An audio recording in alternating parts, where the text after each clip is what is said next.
The biggest things that I've seen disrupt somebody's retirement would be the impulse people. Welcome to the Retire and Renew podcast, the podcast where we talk about the real side of retirement, not just the money, but the mindset, identity, relationships, and purpose that shape your next chapter. I'm your host, Margaret Zyk, and today I'm joined by Jeremy Reef, a financial advisor with years of experience helping people to prepare for retirement from the financial side of the equation. In today's conversation, we're also going to explore not only what people need to think financially, but also what are some of the emotional realities that show up once retirement becomes real. Jeremy, I'm so glad you're here. Thanks for having me. Excellent. So let's dive right into the questions. So you could tell me a little bit about yourself and your background and what led you to financial advising. Sure. First of all, I'm married and have three boys, so they're all school age, elementary school and up to middle school. So busy with my time, but anything to help people find their way for retirement. So glad I can help with this. But how I got into the industry, it comes back to I was in school, in high school, and I was playing the stock market game. And what happened is this was the late 90s and the markets were running up with all the .com stuff. And I was playing with fake money. And my teacher at the time was like, well, if you really are confident with what you're doing, why don't you actually try to invest? And so I Uh-huh. took it upon myself. I met with my parents' advisor at the time and said, this is what I'd like to do. And I was biking to work. I worked at Wendy's, so I knew how hard, that I didn't want to be in the fast food industry. And so I took my hard earned money and I invested it. And initially, I thought I was a rocket scientist. I thought it was brilliant. And then what happened is 2001, the .com bubble. It's like, maybe I don't know as much as I thought I did. And so Uh-huh. it started off with just, dabbling with my own money. And then, being from the Midwest, maybe it's my parents raised me really well, or maybe it's just the Midwest mentality. I always loved helping people. And from sports to academics, people always looked up to me and they always came to me asking questions. And so from little on, I always liked helping people. And so those two really went hand in hand after I decided this is the career path that I wanted to follow is I love helping people. So it's really kind of where it started. And I've been doing it since 2004. So I've been doing it for over 20 years, not to date myself. So that spark, that curiosity got you started, and then you took it from there and continued to learn. Absolutely. Still Yeah. learning, still taking classes, still, you can never improve enough, right? Yeah, absolutely. And the market volatility is one that's going to also keep you on your toes, right? Absolutely. So after working with so many clients for so many years, like what do you think are some of the common mistakes or blind spots that you think people have, not only investing but also approaching retirement? One of the biggest things, everybody can go to a free website nowadays or ask ChatGPT or, like some of this artificial intelligence that we have out there and answer the basic questions. But usually it's the people that have done a great job saving. They're like, no problem. I'll be able to make retirement. I can retire anytime I want. Usually the biggest problem that they have is they discount what taxes are going to cost during retirement. Or the other one would be health. How much is health insurance going to cost, later on down the road? Because inevitably, Mm-hmm. life and death, right? People are going to pass away and they just don't realize, the costs associated with the healthcare industry, sometimes sneaks up on people. So Yeah. Those are two really good points. For someone in their 50s and early 60s, what are a few practical things they should be thinking about now or to better prepare for retirement? so for the people that are not yet retired, to hone in on two different things is if they haven't thought about it, how are they going to afford health care, health insurance from bridging that gap from if they retire at 60 or 55 until age 65 when Medicare kicks in? Does their company offer a plan or is it just Cobra? Some companies still have great health insurance and they'll say you can retire early and keep our health insurance until 65, but those cases are becoming far and few between. So if you go to the open healthcare market, how are you going to afford that? And if you want that subsidy to have that lower healthcare cost, Huh? like income is the thing that people say, well, if I draw from my retirement accounts, then that counts as income. And so is there a way to get around that? And so using health savings accounts and building up balances and utilizing cash or utilizing Roths would be one of those key components for, again, the tax thing in it coupling with the health insurance and how the affordability. So really planning for that expense in a way that's fiscally responsible to be able to bring it out of your accounts if need be. Correct. And so in some cases, meeting with a couple last night, we ended up before they retired, they took a big distribution from their 401k. So they Huh? had it in cash. They paid for taxes in last year's tax bracket. And so that way they have this money freed up so it doesn't count as income for the next several years. So they qualify for a higher subsidy for their health insurance. Interesting. Okay. A Got loophole, it. right? Yeah. That's a great point. So when people finally realize, retirement's getting closer, what do you think tends to surprise people the most? That they have a spouse? No, just kidding. you know, it, a lot of times they imagine this is what I want to do in retirement, but they forget to ask what their spouse wants to do. And sometimes, like if you're going to work and you got kids and you're raising them, like you're not really communicating and saying, well, I want to, because I live in the Midwest and we're having a huge snowfall this weekend. They say, well, I want to get away. I want to move down to Florida. I'm gonna golf. I'm gonna go fishing or whatever it is that they enjoy as a hobby. And they say, I'm gonna get away for 6 months of the year, and their spouse be like, what about Christmas? What about Thanksgiving? What about Easter? What about birthdays for the grandkids? Because grandkids are the most important thing. Right. Different phases of life, and so they forget to ask their spouse. And so what ends up happening is at first they're gun ho, they move away and they're gone for 6, 7, 8 months of the year. And then all of a Um, sudden they're back to 6 months and then they're back 4 months. And then, like all of a sudden they're like, we sold our place in Florida and we moved back because there's other things in life that are just more important. The emotional ties that they forget to ask their spouses about, so what looks good on paper maybe isn't good, family wise. You know what I mean? Got it. So, from your perspective, in addition to the spouse and having those conversations of like, hey, what does retirement look like to me, you, and let's say us and our family? What other kinds of things alongside of that planning conversations do you think are important for people to have, just preparing for the emotional side of also like leaving a job that you may have been at for 30 years? Yeah. So like, what are you going to do with your time? So many people, they rush, rush, rush, say, can I afford to retire? And then all of a sudden they're like, they get to retirement and they're like, I don't really know what I'm going to do.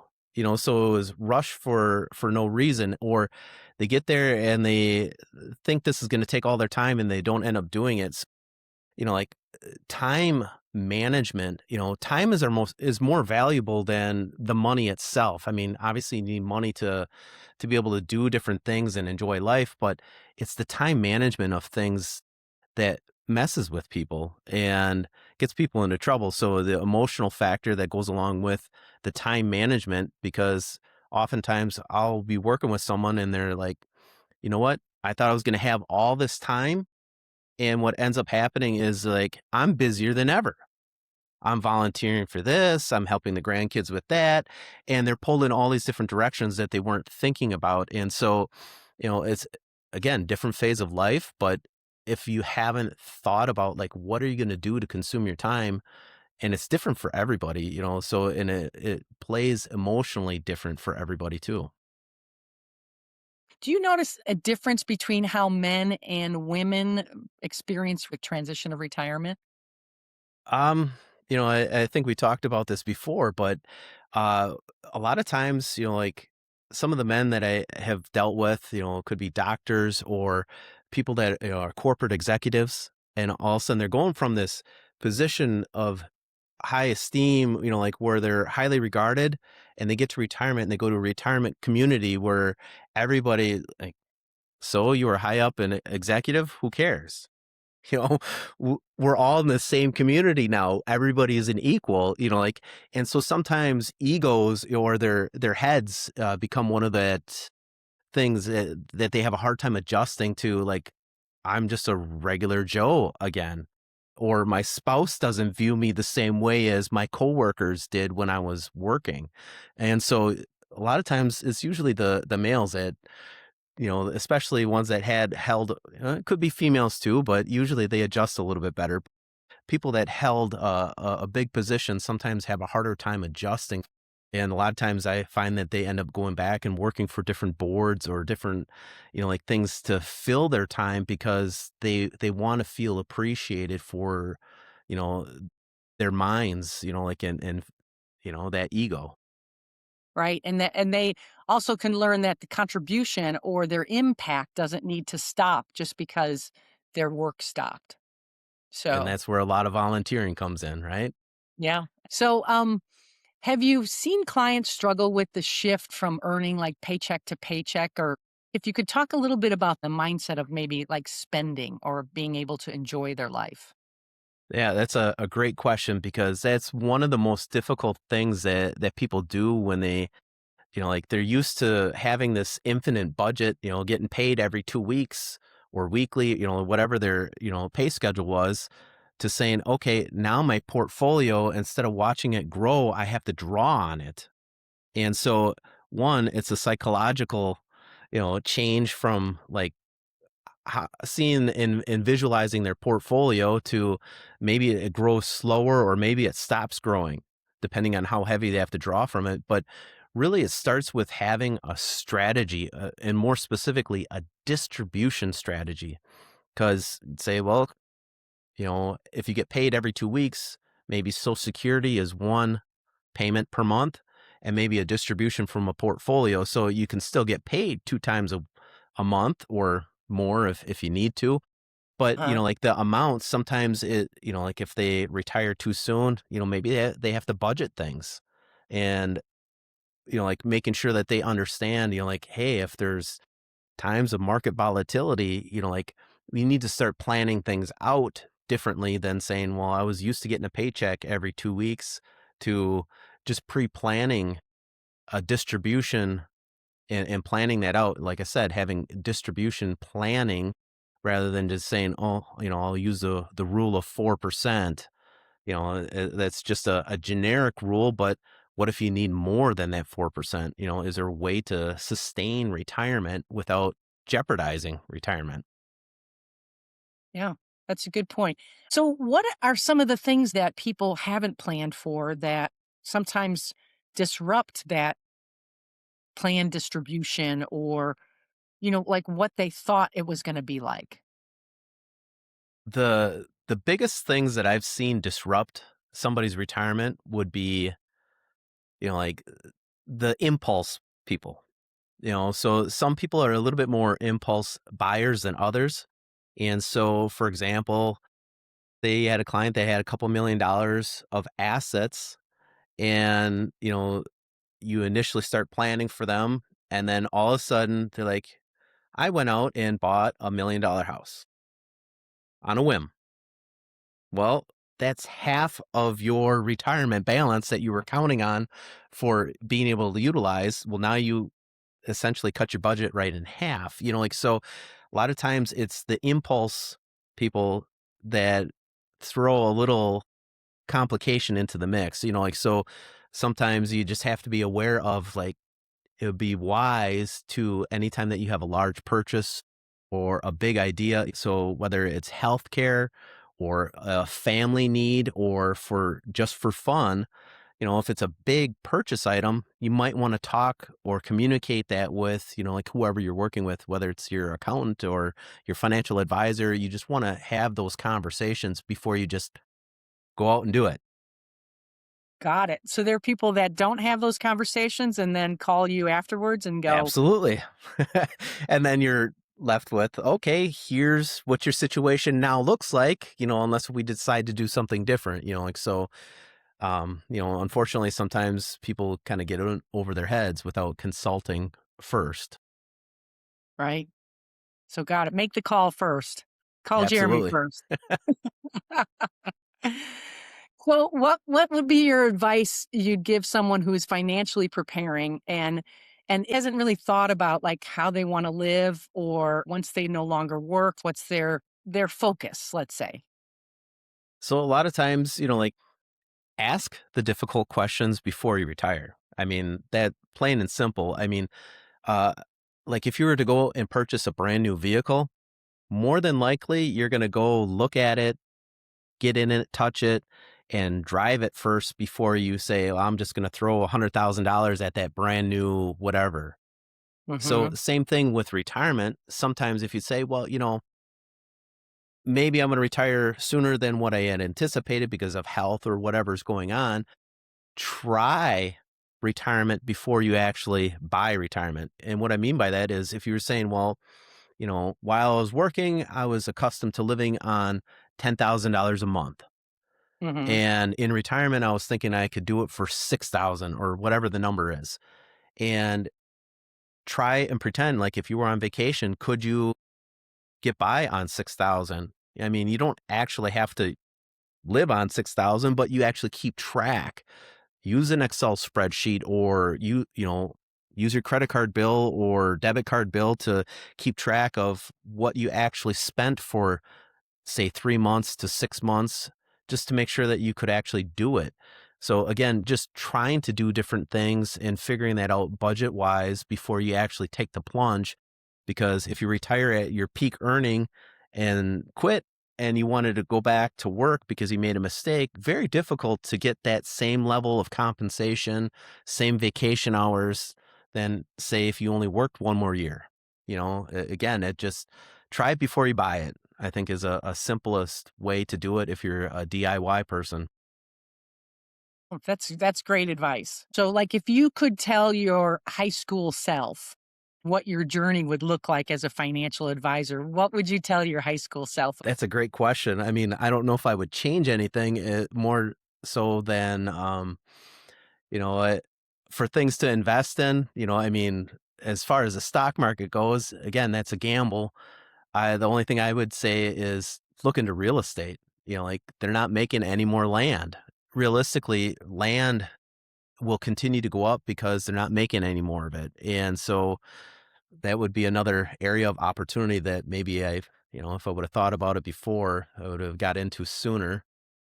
But other than that, I mean, to invest in yourself, that's another good thing is never stop learning. That's great. Can you give a little bit more with that?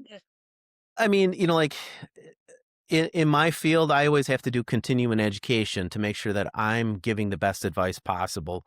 But there's different levels of credentials that I can pursue. You know, after going through college and taking all these tests and to get licensed for what I was doing, I was kind of studied out. I was kind of tested out, and I kind of paused, saying, "I just want to take a break." I guess that would be the only thing that I wish I would have kept up with. And, so I'm again going back to school and getting education on different things, but, I took a period off in time. I wish I would have done it almost immediately. Again, never stop learning because those things just help you move forward in life, move forward with your professional careers, so again, it's just I took time off, it is what it is, but, I see the value in it and I'm continuing to learn. So, Excellent. Well, when I work with clients that are preparing for the emotional side of it, that's one of the things that we work on because, and I think you mentioned it earlier in the interview, like when people get to that freedom, like they kind of go, "What am I going to do with my time?" So that learning is still going to continue, and especially with AI, it's one of those things that even though we might be 65 or later on in life We had a corded phone, right? And now everybody uses the iPhone. We're going to keep evolving. And even in retirement, we have that mindset of continuing to learn. Keep the mind active and, your body will hopefully follow. So, it's the people that sit and do nothing that, it tends to seem like their quality of life seems to go downhill. And so again, it's keep your Yeah. mind sharp. Yeah, and health and wellness is a really big focus too as retirement approaches. So for the people that want to learn more about like working with you or connecting with you, can you tell them the best way to find you? Sure. I have a website, pointwealthmanagement.com. I'm on the social media, so I'm on Facebook, LinkedIn, Twitter, and then, you know, again, obviously there's phone numbers and stuff like that too, but uh, the easiest way is go to my website and just, go to my contact form. Okay. Excellent.